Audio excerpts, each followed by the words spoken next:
अस्सलाम वालेकुम।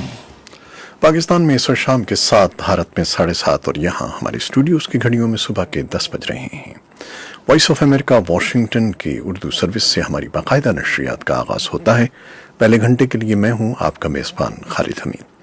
जैसा कि आप देख रहे हैं, फेसबुक लाइव पर हम आपके सामने हैं और वेबसाइट और रेडियो पर हमारा ये 1 घंटे का न्यूज़ शो जारी रहेगा। तो आगाज़ करते हैं पहले आज की अहम खबरों की सुर्खियों से। पाकिस्तान के वज़ीर-ए-आज़म इमरान खान चीन के 2 रोज़ा सरकारी दौरे पर आज बीजिंग में हैं, जहां वो चीन पाकिस्तान इक़्तिसादी राहदारी यानी सीपैक और भारत के ज़ेर इंतज़ाम कश्मीर के हालात समेत खित्ते की सूरत हाल पर चीनी क़यादत से तबादला ख्याल करेंगे। पाकिस्तान ने चीन के साथ इक़्तिसादी राहदारी के मंसूबों की बरवक्त मंजूरी के लिए सीपैक अथॉरिटी तश्कील दी है। सदारती ऑर्डिनेंस के जरिए कायम की गई इस अथॉरिटी का मकसद सीपैक मंसूबों में सुस्त रवि के तासुर को ख़त्म करना और तमाम फैसले एक प्लेटफॉर्म पर करना है। अफगानिस्तान के गजनी सूबे की यूनिवर्सिटी की एक क्लास के अंदर बम धमाका हुआ है, जिसमें ख़वातीन तालिबात समेत 25 तलबा जख्मी हो गए हैं। पाकिस्तान की वज़ारत ख़ारजा ने भारतीय वज़ीर दिफा राजनाथ सिंह का 1 अक्टूबर का बयान मुस्तरद कर दिया है, जिसमें उन्होंने कहा था कि दहशतगर्दों की माली एआनत पर FATF पाकिस्तान को किसी भी वक्त अपनी ब्लैक लिस्ट में शामिल कर सकता है। अमरीकी ऐवान की खारजा उमूर की कमेटी ने कहा है कि भारत के ज़ेर इंतज़ाम कश्मीर में मवासलात पर आयद पाबंदियों के कश्मीरी अवाम पर तबाहकुन असरात मुरतब हो रहे हैं। भारत की हुकूमत ने अपने ज़ेर इंतज़ाम कश्मीर में सयाहों पर आयद पाबंदी 10 अक्टूबर से हटाने का ऐलान कर दिया है। और इराक के सदर बराहम सोलेह ने हुकूमत मुखालिफ एहतजाजों और मीडिया पर हमलों की शदीद मजम्मत की है। और चीन ने 28 चीनी एजेंसियों और कंपनियों को ब्लैक लिस्ट करने के अमरीकी फैसले पर एतराज किया है। ये थी 6 सुर्खियां, तफसील कुछ देर के बाद।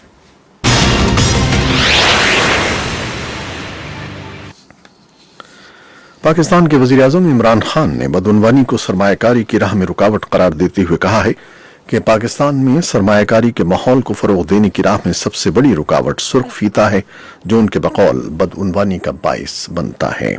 इमरान खान ने ये बात मंगल को बीजिंग में बैनुल-अक़वामी तिजारत के फ़रोग़ से मुताल्लिक़ चीनी कौंसिल के इजलास से खिताब करते हुए कही है। वज़ीर-ए-आज़म इमरान खान ने कहा कि उन मुल्कों में सरमायाकारी का फ़रोग़ हो सकता है जहां बदउनवानी कम होती है। इमरान खान ने मजीद कहा कि उन्होंने चीन से एक बात सीखी है कि किस तरह गुर्बत के खात्मे में बरसों में चीन 70 करोड़ अफराद को 30 ख़त-ए-उस्वा के मौसर इक़दामात किए जाते हैं, उनके बकौल गुज़श्ता गुर्बत से ऊपर लाया गया है। पाकिस्तान के दफ्तर ख़ारजा की तरफ से जारी होने वाले बयान के मुताबिक वज़ीर-ए-आज़म इमरान खान चीन के 2 रोज़ा सरकारी दौरे पर मंगल को बीजिंग पहुंचे थे। अफगानिस्तान के गजनी सूबे की यूनिवर्सिटी की एक क्लास के अंदर बम धमाका हुआ है, जिसमें ख़वातीन तालिबात समेत 25 तलबा जख्मी हो गए हैं। गजनी के सूबाई अस्पताल के डायरेक्टर अब्दुल बासिर रामकी ने वॉइस ऑफ अमेरिका को बताया कि 25 जख्मी तलबा को हमले की जगह से अस्पताल मुंतकिल किया गया है, जिनमें 18 तालिबात हैं। वज़ारत दाखिला के तर्जुमान नसरत रहीमी ने एक बयान में कहा कि गजनी यूनिवर्सिटी के बम धमाके में 23 तलबा जख्मी हुए हैं। गजनी पुलिस हेडक्वार्टर के तर्जुमान अहमद खान सिरात ने वॉइस ऑफ अमेरिका को बताया कि ये बारूदी मवाद दरी लिटरेचर क्लास में छुपाया गया था और जब सुबह तलबा क्लास में दाखिल हुए तो ये फट गया। उनका कहना था कि 3 जख्मियों की हालत नाजुक है। अभी तक किसी ग्रुप ने हमले की जिम्मेदारी कबूल नहीं की है।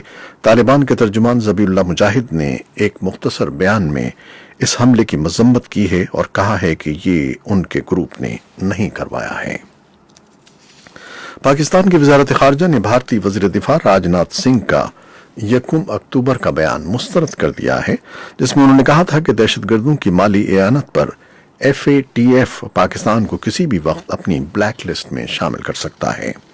पाकिस्तान की वज़ारत ख़ारजा की तरफ से जारी होने वाले एक बयान में ख़दशात का इजहार किया गया है कि भारत अपने मखसूस मकासद के हुसूल के लिए FATF की कार्रवाई को सियासत की नज़र करने की कोशिश कर रहा है। वज़ारत ख़ारजा के बयान में कहा गया है कि इस सिलसिले में हम अपने तहफ़्फ़ुज़ात पहले ही FATF के अरकान के नोटिस मिला चुके हैं और हमें तवक्को है कि FATF भारत की जानिब से पाकिस्तान को रुस्वा और बदनाम करने की मुसलसल कोशिश का नोटिस लेगा।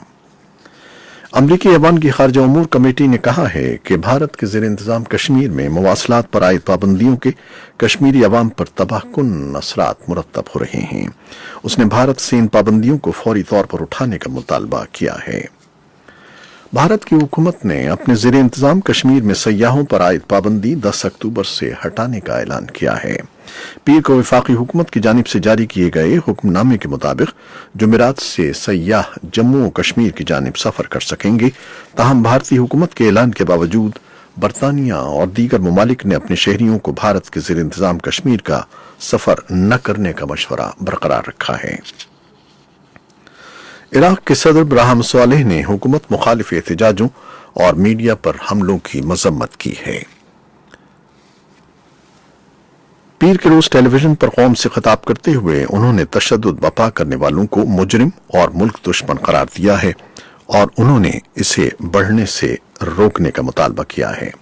صالح نے کہا ہے کہ عراق نے کافی سے زیادہ تخریب، خونریزی اور دہشت گردی برداشت کی ہے۔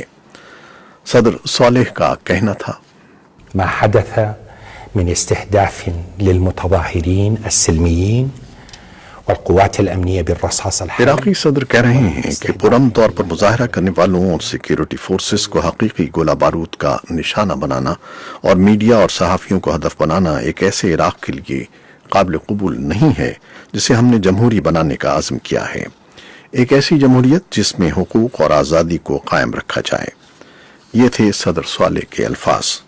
اس سے پہلے ایک ہفتہ جاری رہنے والے مظاہروں اور ان سے منسلک جھڑپوں میں 100 سے زیادہ افراد ہلاک اور 6000 زخمی ہو گئے ہیں۔ فوج نے پیر کے صبح تسلیم کیا کہ اس نے بغداد کے صدر سٹی علاقے میں احتجاجیوں سے نمٹنے کے لیے بھاری طاقت استعمال کی تھی۔ چین نے 28 چینی ایجنسیوں اور کمپنیوں کو بلیک لسٹ کرنے کے امریکی فیصلے پر اعتراض کیا ہے۔ چین کی وزارت خارجہ کے ترجمان گینگ شوانگ نے کہا کہ ٹرمپ انتظامیہ چینی داخلہ امور میں مداخلت کر رہی ہے۔ اس سے پہلے امریکہ نے چین میں یہ غیر مسلم اقلیتوں کے حقوق کی مبینہ خلاف ورزی کے واقعات سامنے آنے پر چین کی 28 کمپنیوں کو بلیک لسٹ کر دیا تھا۔ خبر رساں ادارے AFP کے مطابق امریکی محکمہ خزانہ نے پیر کو چین کی کمپنیوں کو بلیک لسٹ کرنے کا اعلان کیا تھا۔ امریکہ کے صدر ڈونلڈ ٹرمپ نے نیٹو اتحادی ملک ترکی کو شدید تنقید کا نشانہ بناتے ہوئے دھمکی دی ہے کہ اگر اس نے شام پر حملوں میں شدت پیدا کی تو وہ ترکی کی معیشت کو مکمل طور پر تباہ کر دیں گے۔ اس سے قبل صدر ٹرمپ نے اتوار کو شام سے امریکی فوجوں کے انخلاء کا اعلان کرتے ہوئے ترکی کو فوجی کارروائیاں کرنے کا موقع فراہم کیا تھا۔ امریکہ میں ڈیموکریٹک پارٹی اور ریپبلکن پارٹی دونوں نے صدر ٹرمپ کے اقدام پر تنقید کرتے ہوئے کہا تھا کہ امریکی فوج کے انخلاء کے نتیجے میں امریکہ کرد فوج کو تنہا چھوڑ دے گا اور وہ ترک فوج کی براہ راست زد میں آ سکتی ہے۔ سیاسی جماعتوں کی جانب سے تنقید کے بعد صدر ٹرمپ نے ترکی کو معیشت تباہ کرنے کی دھمکی دی ہے۔ ہانگ کانگ کے لیڈر کیری لیم نے منگل کے دن کہا ہے کہ جمہوریت کے حق میں کیے جانے والے احتجاج سے نمٹنے کے لیے وہ چین کی مدد حاصل کرنے کو خارج از امکان قرار نہیں دیتی۔ تاہم وہ اس بات پر سختی سے یقین رکھتی ہیں کہ ہانگ کانگ کو مدد کے لیے بیجنگ سے رجوع کرنے کے بجائے مکالمے اور پالیسیوں کے ذریعے خود ہی مسئلے کا حل تلاش کرنا چاہیے۔ منگل کے دن کیری لیم نے اخباری نمائندوں کو بتایا کہ وہ بعض گہرے مسائل مثلا معیشت پر توجہ دے کر جن کی وجہ سڑکوں پر مظاہرے ہو رہے ہیں امن و سکون بحال کرنے کی کوشش کرنا چاہتی ہیں۔ ان کا کہنا تھا، At this point in time, I still strongly feel that we should find the solutions ourselves. Hong Kong کی لیڈر کیری لیم کہہ رہی ہیں، اس مرحلے پر میں سختی سے یہ سمجھتی ہوں کہ مسئلے کا حل ہمیں خود تلاش کرنا چاہیے۔ مرکزی حکومت کا بھی موقف یہی ہے کہ ہانگ کانگ کو خود ہی مسئلے کا حل نکالنا چاہیے، لیکن اگر صورتحال بہت خراب ہو جاتی ہے تو پھر کسی متبادل کو خارج از امکان قرار نہیں دیا جا سکتا۔ اگر ہم یہ چاہتے ہیں کہ ہانگ کانگ کو ایک اور موقع دیا جائے تو پھر ہمیں یہ کرنا چاہیے۔ گزشتہ ہفتے لیم نے چہرے پر نقاب لگانے کو تعزیری جرم قرار دینے کے لیے ہنگامی اختیارات کا استعمال کیا تھا۔ یہ تھیں وہ خبریں جو فیس بک لائیو پر ہم نے آپ کے لیے پیش کی۔ ویب سائٹ اور ریڈیو پر ہمارا یہ 1 گھنٹے کا نیوز شو جاری رہے گا، ہمارے ساتھ رہیے گا۔